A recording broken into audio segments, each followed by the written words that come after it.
Howdy. Today I have the Hatson 125. More specifically, it's the Sniper Vortex variant in 22 caliber. I've got all the specs here on my phone. Like I said, it's a 22 caliber. Its max velocity is 1,000 feet per second. Suggested for small game hunting and plinking. It's a gas piston operated, so it's not spring operated. It weighs 9 pounds. It's a single shot brake barrel gas piston. The front and rear sights are fiber optic. It's an automatic safety, so when you break the barrel, the safety is automatically put on for you. And the trigger is 2-stage adjustable. The barrel is rifled. The barrel length is 17.7 inches and the overall length of the rifle is 48.8 inches. Since it's a brake barrel, it is single shot, so its capacity is only 1 round. Its cocking effort is 50 pounds, so it's pretty heavy. It's a synthetic body type.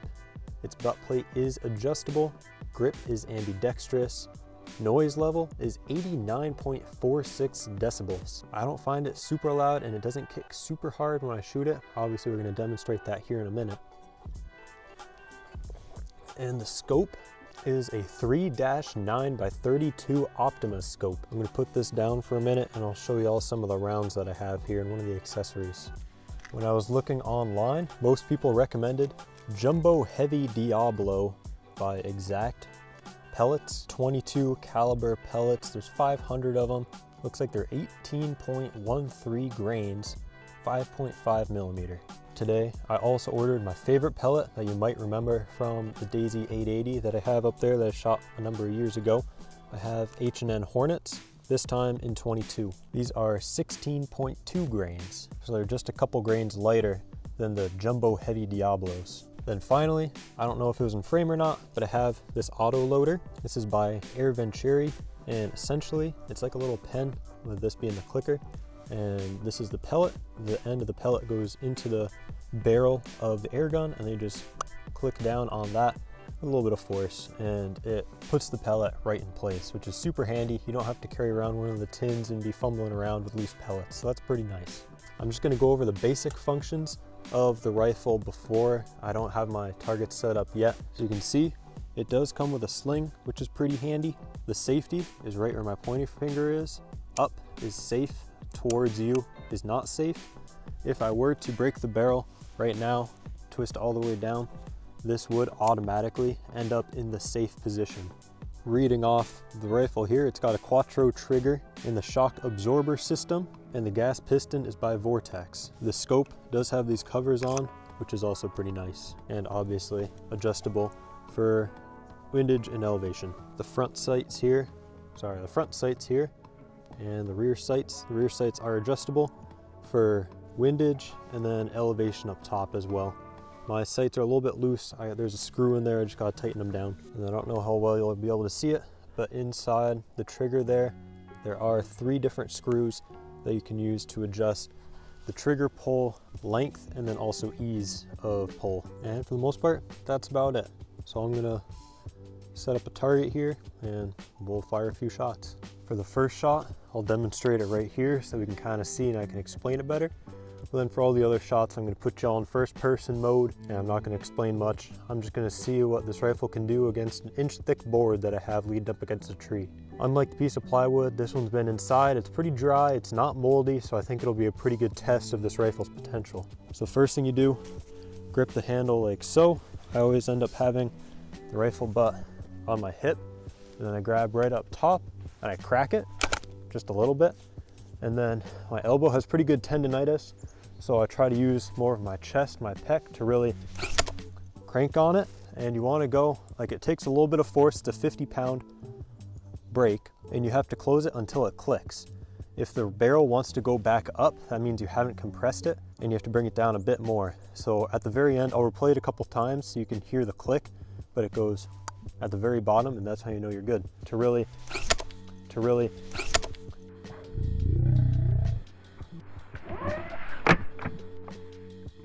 and then right here is where the pellet goes. The very end of that pellet will go into the barrel there. So I'll put that right there, and then I click down on the very top of the pen right here, and there you go. Now there's a pellet in the barrel. It's pretty handy. It's way better than messing around with a bunch of loose pellets. At this point, putting the barrel up, very quick, very easy. It doesn't take any force at all. You just go until it clicks. At this point, you're good to go, but remember what I said before, the barrel automatically sets the trigger right here. So even if this was left on fire, it will turn to safe as soon as that barrel is broken. All right, I'm gonna get you guys in first person mode and we'll shoot a shot at the board.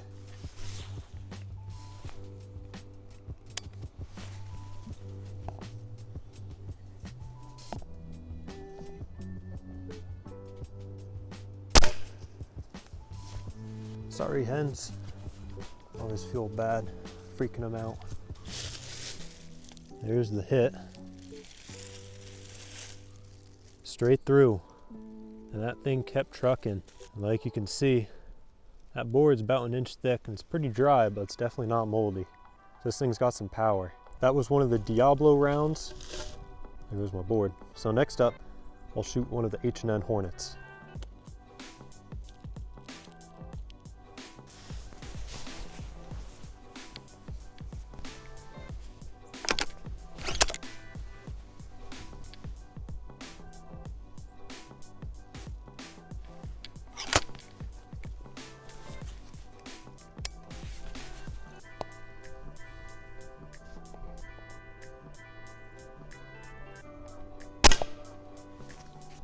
Let's go check that out. There's the second hit.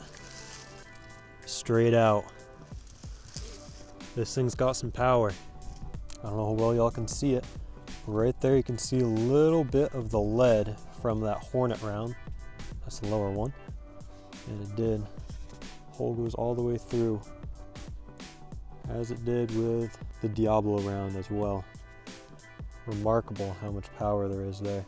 Before I wrap up this video, I will talk about some of the things that I noticed when I first started shooting this gun. When I bought it, I selected the option on the website to say, hey, sight this into 100 yards for me. And the first thing I did when I got it is, because I'm so used to shooting it at my close range, was to then immediately de-sight it to about 15 yards. At this point, I've also been shooting a bit long range with it, and it's become pretty difficult to sight it back in long range since I'm not very good at that. Piece of advice from me to you: if you select that, enjoy it at the long range. You do have the ability to look underneath the scope at the rear and the front sight.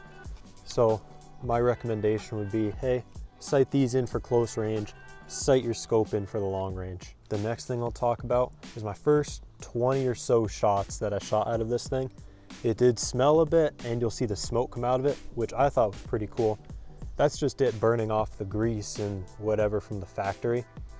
That's nothing to be concerned about, but I just thought it was pretty cool the first few shots, and I was like, dang, thing's smoking out the barrel just like a real one. At the end of the day, this thing is an air gun. It is certainly not a toy, as we just saw. This thing is very powerful. It could definitely injure or kill somebody. Just like with the M4 video, I'm gonna cover something that I think a lot of YouTubers neglect, which is the storage of their rifles. This is a Dulce Dom 52-inch double rifle case. I picked out this one because it had the 3 pockets, which gives me enough room to store all of my ammunition.